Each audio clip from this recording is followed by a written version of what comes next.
Hi guys, Rieta here. So yes, it happened. I got retrenched. I think it would have been very, very traumatic for me had I not been planning for this very eventuality for the last 4 years. I was actually quite a senior person. I've been working now for 22 years since 1998.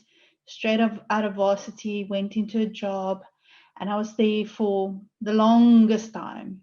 I wasn't unhappy. I wasn't necessarily super happy as well, but I can't blame anybody else. It was me, and I wanted to be there, and it was good while it lasted, right? Until obviously your salary can't keep up anymore. You're fighting because why didn't I get the good rating so that I could get the good increase? Why can't I get the great increases like everybody else? And no matter how hard you work, they kind of brainwash you into that you're never good enough, right? And it's created such a traumatic thing in my mind that for the longest time, and even now, I battle with that I'm not good enough. And it's because of the way that they do those reviews. Always the feedback comes back, no matter what you did, no matter how hard you worked, the feedback always comes back that there was somebody else that did more than you, there was somebody else that did um, better than you, or what it was. So you're never good enough. Never good enough for the promotion. Never good enough for your the best rating to get a better increase and a whatever. So eventually, what happened is that they made the mistake, for them, not for me, that they sent me on a whole lot of us, all the senior managers in the company, went on a course called Investment in Excellence. And in that course, it's really about mindset. So if you've read the book, Think and Grow Rich, it's basically based on those principles. And it's all about understanding and believing and just basically opening up your eyes to what you can really do. And I went on the course and I walked in there and I was like, yeah, I was actually in quite a depression at that stage of my life. I was stressed out.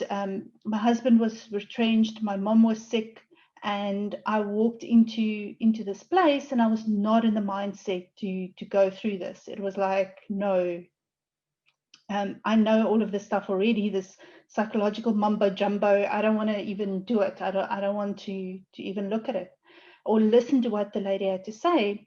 But it was a course that was 5 days, and then 3 days a couple of weeks later, and then 2 days, about overall about 2 months that you go through. And in this course, I think it was the first time that I actually went on a self-improvement course, something that talks about mindset, about improving yourself. For years and years before, I studied chemical engineering, I did my MBA, I went on computer programming courses, whatever it was that I needed for my job. But I never thought that, and I never realized that I needed that self-improvement for myself, for my head, right? So you think you know everything and whatever, but you don't. There's always in terms of your mindset that you can work on. Anyway, so long story short, I walked out of there and my mind was blown. And I've realized in that moment that I was living my life by neglect and not by design. I went wherever they told me to. I did whatever they wanted me to. But I never thought about, but is that what I wanted? Is that what the best that I can do? And I always thought that I was doing my best, but I really wasn't. I was banging myself against my head, my mind against a glass ceiling that I created. Nobody else. I created it for myself. And I was in that position myself because of myself and my mindset and what I thought I was capable of. So at the end of that that week, I decided, no, I need to start living my life by design. And I've always thought about, but what can I do extra over and above my job just to get a bit of extra money for that third kid I didn't expect to have?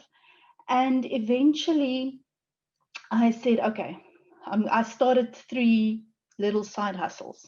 Okay, so the first one is a kiddies ride machines. So you know these machines that kids put 5 rands in, and then the machine goes and whatever, it stops, and then they want another 5 rand. So I went out and I bought myself a few of these machines. They're quite expensive, and I thought this was the perfect passive income, right? Passive income business. But little did I know that these stupid things would just break, would stop running, and then for some reason, the manager in the draws where it was actually standing would just be, he would need a plug and he'll go take my plug off. So then my machine is and not getting any money whatsoever. And then it breaks and or it will just run without kids putting money into it. And I realized that this place was also so far away from my house that the petrol it took to get me there, and then when I got there, we had to have dinner, of course, because it's so far, and I did it in the evenings after work, right? That we ended up having dinner there. So I spent more than I actually made from these machines by just having to go there and eat while I'm there as well, right? Very stupid. Anyway, I sold the machines. I got good money for it, but I think I got about 60% of what I paid for it. So that was very bad investment right there. And I was in tears because again, the mindset, I wasn't in this abundance that, there's money everywhere that you can make. I wasn't in that mindset. This was my savings. This was my bonus that I worked so hard for, and I fought for the whole year. Anyway, so I tried a second thing. So the second thing is that we have lots of spiders, right? So these big tarantulas, they're like this big, like it's as big as your hand, like that big. And these things would eat cockroaches, and not any cockroaches, these big Madagascan hissing cockroaches. So my husband was going on about that and how much money he's spending on cockroaches. And I said, well, hello, opportunity. Let's buy. And you buy them actually online. They send it to you in the post. They send you a bucket of cockroaches. So I bought 1,000 cockroaches, okay, and we put it in a bucket, and these things were then supposed to breed, and we'll have enough so that we don't have to create or buy extra cockroaches for the spiders. And we had about 100 spiders at that point in time. So we said, okay, fine, we're going to take these cockroaches and whatever's extra, because hello, we all know cockroaches just like multiply like crazy, right? So we were going to take these cockroaches and take it to the pet shop and sell it back to the pet shop. Okay, business plan sorted. And then those freaking cockroaches wouldn't breed.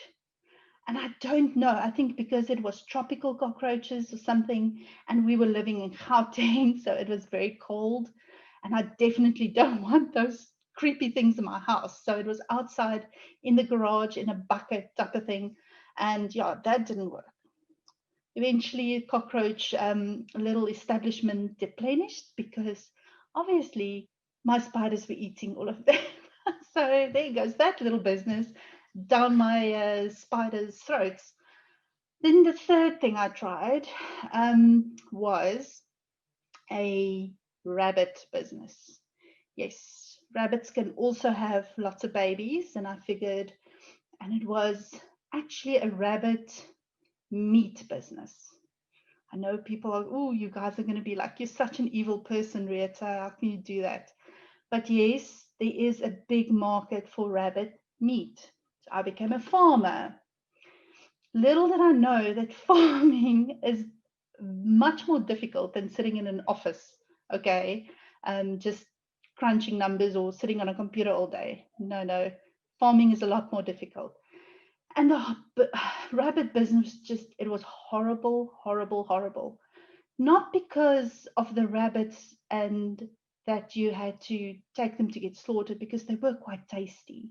I had lots of rabbit pie. That was not the problem. The problem was that I can see you guys are going to say I'm an evil person, but um, yeah, I did. Sorry, it's me. I enjoyed the rabbits. Okay. Um, but the horrible part of it is that the amount of work that you had to put in to make sure that the babies, the rabbits and the males and females had to be separated, and then when the female was ready, you had to put the male with her, and then you had to rotate these things, and then the rabbits would have babies, and then they would eat them, and it was a horrible situation, and in the end I think we kind of broke even on that business, but we didn't have bulk, right? So I think in farming, like TJ and his chickens, I think in farming you have to have bulk for something to work. Luckily I wasn't so so this is a passive income business for me because I didn't do any of the work. My husband did. He would feed the rabbits, and he would, um, take care of the babies, make sure that they're warm, that there's nests when they need to have nests, that sort of thing. So he used to do all the work, and he used to go and feed them every single day and so on. So it became like an active business for him, which was great because he was not doing anything else at that point in time. So awesome for him, not so cool for me, because in the end that just became way too expensive to maintain. And then at that time I was still busy, still in the rabbit thing, but I already kind of made up my mind that this isn't going to work for me, and I was looking for something else. And that is when I found property, obviously.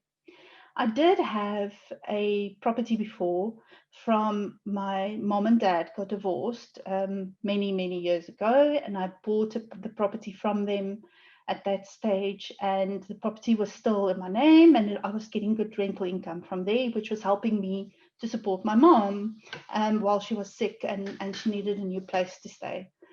So that was awesome. And I thought, well, if I could do it there, won't I be able to do it in property? So my first time, I actually decided to get a bond. Now, here's me. I don't get through a month with my money. Okay, I can't. I don't know what I was doing, but I got a good salary, but I couldn't get through a month. And it's the medical aid, it's the school fees, etc., and it just adds up, and you're struggling. I think we all broke at the end of the month, no matter how much money you earn. So um, I then decided to apply. I've went actually on a property investment course, and I learned a lot, and it blew my mind. And I was like, wow, this is so awesome. If only I could do this. Again, the whole doubt thing came in because I was like, but how am I won't qualify for a bond. It's impossible.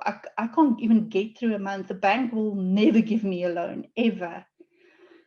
And eventually, through training, through mentorship, through mindset changes, which I will actually tell you some of the stories my mentor told me at that, and that's what I needed. I needed that blow your mind stuff every day, just to stretch my mind and to realize what can actually be done. But anyway, long story short, I then ended up applying for a loan at the bank, but I did 5 properties at the same time, and the bank just they approved the bonds, and I was blown away. I couldn't believe, but why? And it was because as an employee, I had such a good credit record because I never missed a bill. I always just paid. I didn't have any credit cards. I had a little bit of a credit card, but I mean, I was hardly using it. I had a couple of clothing accounts that I never used. My credit record was so good that everybody just wanted to give me money and more money and more money. And once I started taking money, they just wanted to give me more money, which made me very, very, very nervous. But at the end of the day, I managed to actually get myself a nice little portfolio. So I think you know, if you have those doubts in your mind, if you're an employee, I just want to end off this video saying that you can have a side hustle, right? And you can make it work.